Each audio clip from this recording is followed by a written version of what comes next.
अगर लंबे पॉडकास्ट अच्छे नहीं लगते ना तो छोटे छोटे क्लिप्स आपके लिए हम लेकर आए हैं। ये है TRS क्लिप्स हिंदी। सब्सक्राइब। आपने अवेंजर्स देखी है? जी तो उसमें जो मेन विलन थे थानोस जी थानोस की कास्टिंग की गई क्योंकि एक्चुअली जो मेन विलन था अवेंजर्स का उनका नाम था गैलेक्टोस। करेक्ट। और गैलेक्टोस सिल्वर सर्फर के मेन विलन थे। सिल्वर सर्फर एक और सुपर हीरो। फैंटास्टिक फोर वाले। जी जी जी जी ओके, आप कॉमिक बुक जी नर्ड हो जी हमारी मैं तरह। बिल्कुल राज कॉमिक्स, डायमंड कॉमिक्स से लेके मार्वल और डीसी तक मैं बात कर सकता तो क्योंकि गैलेक्टोस की राइट्स नहीं थे मार्वल स्टूडियोज के पास, जी जी इसलिए उन्होंने थानोस को हूँ। डाल दिया। थानोस को डाल दिया।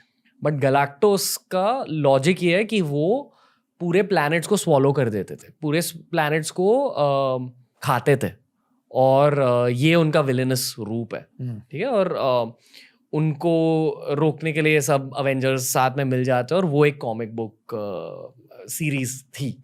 जब मैंने बचपन में गैलेक्टोस के बारे में पहली बार सुना और सिल्वर सर्फर की स्टोरीज सुने, सिल्वर सर्फर का एक शो भी आता था, बहुत बढ़िया। मुझे याद है, और वो हाँ। अभी भी बड़ा मजा आता है उसको। उफ, और बहुत ज्यादा मैच्योर शो था। हाँ। मतलब they talk about existence, existentialism, ऐसी सब चीजें। क्योंकि सिल्वर सर्फर की ओरिजिनल स्टोरी ये है कि उन्होंने अपने प्लैनेट को बचाने के लिए खुद को त्याग दिया, खुद को गैलेक्टोस से कहा कि मैं आपके लिए एज योर सर्वेंट काम करूं, आपके मेरा नौकर। प्लेनेट छोड़ दीजिए, मैं आपके लिए और आपका भूख शांत करता रहूं।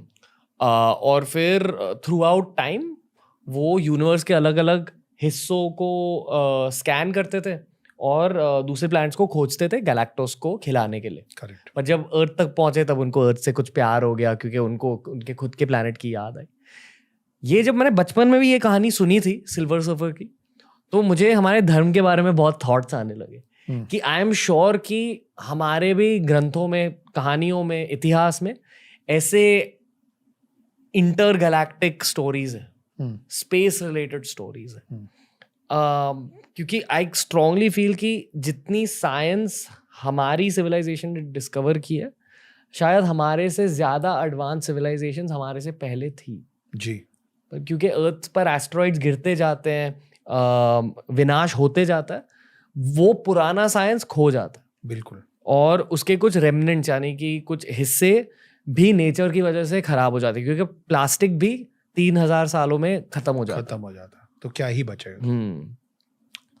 आप ये मानते हो कि इंटरगैलेक्टिक वॉर्स होते थे पहले, और जो देवों के बीच के युद्ध, देव दानव के बीच के युद्ध, भगवानों के बीच के युद्ध, ये एक्चुअली कुछ एलियन रेस के वर्ल्ड वॉर्स थे? आप कभी ये मानते हो? देखिए, इंटरगैलेक्टिक वॉर होता तो होगा, और मुझे तो लगता है अभी भी हो रहा है। You know, this is a constant process which is not stopping. It's just that कि हम अभी वहां नहीं पहुंच पाए हैं, हमको नहीं पता है। Earth is not a part of any of these. हम बहुत ही मतलब हम ना अपने आप को बहुत ज्यादा आंक लिए हैं।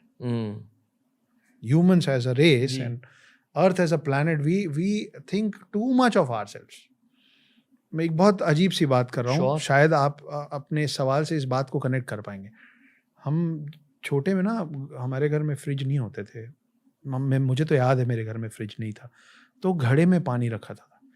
तो जब ठंड का मौसम आता है, बारिश का मौसम आता है ना, तो वो घड़ा जो है उसको संभाल के, घर के छज्जे होते थे पहले, शेल्टर मतलब छत के ऊपर एक छोटा सा लॉफ्ट होता था, वहाँ पे संभाल के रख दिया जाता था, है ना, अच्छे से ढक के।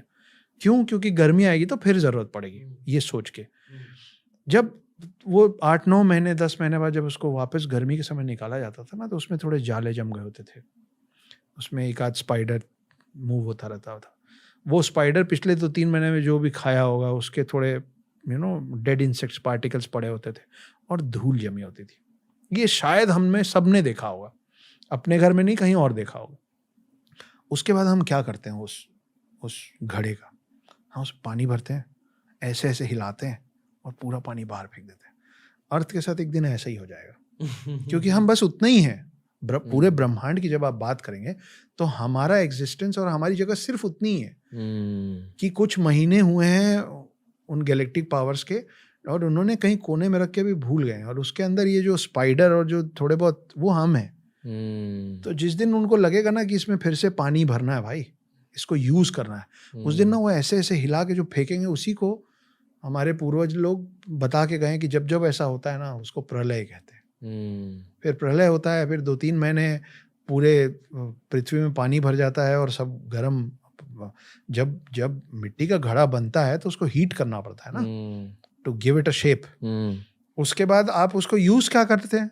पानी भरने का यूज करते हैं। तो पहले अर्थ बहुत गर्म हो जाता है, उसके बाद वो जैसे ये मतलब ये नेचर का रूल है जी, जो कि एक घड़े से लेके और पृथ्वी तक, ऐसा मेरा मानना है, सब में अप्लाई होता है। तो पहले आप अर्थ बहुत ज़्यादा गर्म हो जाता है, फिर जैसे जैसे वो ठंडा होता है तो फिर उसमें पानी होता है, पर पानी ही होता है। फिर उसमें कोई बीन्स नहीं होते, ह्यूमन्स या इंसेक्ट नहीं हो सकता। फिर जैसे वो 2-3 महीने गर्मी के ख़त्म होते हैं, फिर आप उसमें पानी की ज़रूरत ख़त्म होती जाती है, तो आप पानी रखना बंद कर देते हैं। तो अभी अर्थ में पानी कम होता जा रहा है, इसीलिए 30% लैंड हो गया है। एक दिन सिर्फ लैंड बचेगा और फिर गॉड्स और जो भी गैलेक्टिक पावर्स है उसको बांध के अपने छज्जे पे रख देंगे है ना। तो वो जब तक वहाँ पड़ा रहेगा ना, वही हमारे 4 युग का टाइम है, जब ह्यूमंस आते हैं और कलयुग का एंड वापस, जब उनको गर्मी में घड़े की जरूरत पड़ती है तो कलयुग का अंत होता है और प्रलय आ जाता है। बहुत ही सिंपल थ्रेड में मैं आपको समझाने की बात कर रहा हूँ। तो गैलेक्टिक वॉर्स तो चल ही रहे हैं। ऐसा थोड़ी ना है कि जब उस घड़े को छज्जे पे रख देते हैं तो बाकी घर में कुछ नहीं होता होता, बाकी पूरे घर में सब कुछ होता है, सिर्फ उस घड़े में कुछ नहीं होता। TRS क्लिप्स हिंदी के इस क्लिप देखने के लिए थैंक यू दोस्तों, लव टू यू ऑल। नीचे हमने लिंक किया है इस पूरे के पूरे पॉडकास्ट को, यानी पूरे एपिसोड को, उसके नीचे हमने लिंक किया एक ऐसी प्लेलिस्ट को जिसे देखकर आपको बहुत मजा आएगा।